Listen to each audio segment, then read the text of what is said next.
విజయ్ దళపతి తన కొడుకు సంజయ్ జాసన్ వీళ్ళిద్దరూ కూడా ఇంకా జన్మలో కలుసుకోలేరు, అసలు మాట్లాడుకోవట్లేదు, కనీసం ఒకరి ముఖాన్ని ఒకరు కూడా చూసుకోవట్లేదు.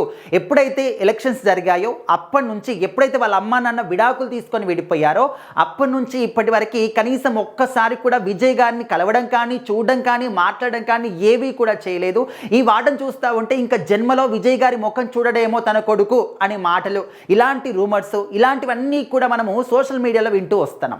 అయితే ఎప్పుడైతే విజయ్ గారు, సంగీత గారు ఇద్దరు కూడా విడాకులు తీసుకుంటున్నారు అని ఒక వివాదం బయటకు వచ్చిందో అప్పటి నుంచి ఇంకా ఆ కోపంతో ఇక్కడ జాసన్ సంజయ్ కూడా ఇంట్లో నుంచి వెళ్ళిపోయాడు అని చెప్పేసి, వాళ్ళ నాన్నగారితో మాట్లాడలేదు అని చెప్పేసి, వాళ్ళ నాన్నగారు కూడా అదే ఫీలింగ్లో ఉన్నాడు అని చెప్పేసి, రకరకాలుగా దొరికిందే ఛాన్స్ అని చెప్పేసి ఎన్నో రూమర్స్ని స్ప్రెడ్ చేశారనమాట.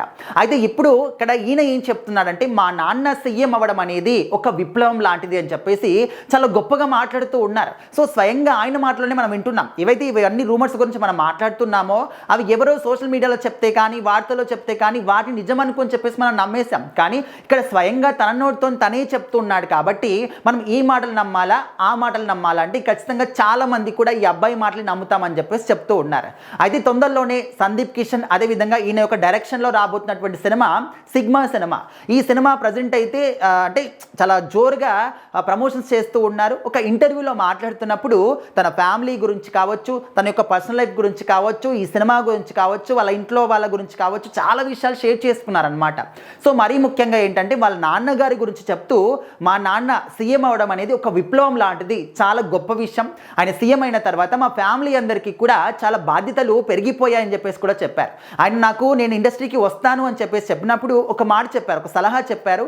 ఆ మాట అనేది నాకు చాలా ఇష్టం, ఇప్పటికి కూడా ఆ మాట నేను గుర్తుపెట్టుకున్నాను అని చెప్పేసి చెప్పడం జరుగుతుంది. ఏంటంటే, నీకు ఏ ఫ్యామిలీ బ్యాక్గ్రౌండ్ ఉంది, నువ్వు ఎంతో గొప్పవాడిదివి, అండ్ ఇదంతా కూడా జనాలకి అవసరం లేదు, అది కూడా నువ్వు కూడా పట్టించుకోకు, నువ్వు ఏ పని కోసం వచ్చావు ఆ పనిని పర్ఫెక్ట్గా చెయ్యి, అండ్ నువ్వు మాత్రమే చెయ్యాలి, నీ కాళ్ళపైన నువ్వే నిలబడాలి, ఎవరి సహాయాన్ని కూడా తీసుకోకూడదు అని చెప్పేసి చెప్పారట.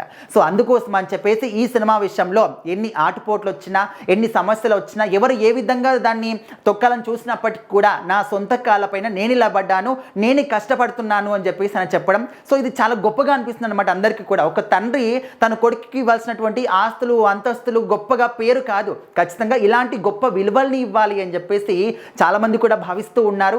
అదేవిధంగా వాళ్ళ అమ్మగారి గురించి కూడా చెప్తూ, మా అమ్మ ఒక స్పైలాగా ఉంటుందన్నమాట, ఎవరు ఏ తప్పు చేసినా కూడా దొరకకూడదు అని చెప్పేసి అందరి దగ్గర కూడా దొరికిపోరు, కానీ మా అమ్మ దగ్గర మాత్రం ఖచ్చితంగా దొరికిపోతారని చెప్పేసి కూడా చెప్పడం జరిగింది. సో ఈ విధంగా చాలా విషయాలు కూడా షేర్ చేసుకున్నారనమాట.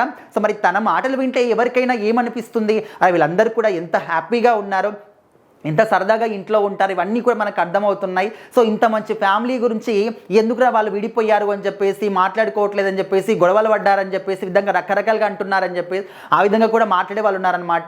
బట్ నిజానిజాలు ఏంటనేది కూడా మనకు ఇంతవరకు అయితే తెలియదు. బట్ ఆయన స్వయంగా చెప్పారు కాబట్టి ఖచ్చితంగా నమ్మాల్సిందే. సో మరి తన సినిమా తొందరలోనే రాబోతుంది. తన యాక్టింగ్ మీద కాకుండా ఒక హీరో కొడుకు అయినప్పటికీ నేను హీరోగా రావాలి అని చెప్పేసి అనుకోకుండా డైరెక్షన్ ఫీల్డ్లో రావడం అనేది చాలామంది కూడా ఆసక్తికరంగా అనిపిస్తూ ఉంది. సో ఖచ్చితంగా తన యొక్క డైరెక్షన్ స్కిల్స్ ఏ విధంగా ఉన్నాయి అనేది కూడా ఖచ్చితంగా సిగ్మా సినిమా వచ్చిన తర్వాత మనకు తెలుస్తుంది. మరి మీరు ఏమనుకుంటున్నారు, వీళ్ళ ఫ్యామిలీ గురించి చెప్పినటువంటి ఆ మాటలు కావచ్చు, ఈ సినిమా గురించి కావచ్చు, ఖచ్చితంగా మీ ఒపీనియన్ని కామెంట్ బాక్స్లో తెలియజేయండి.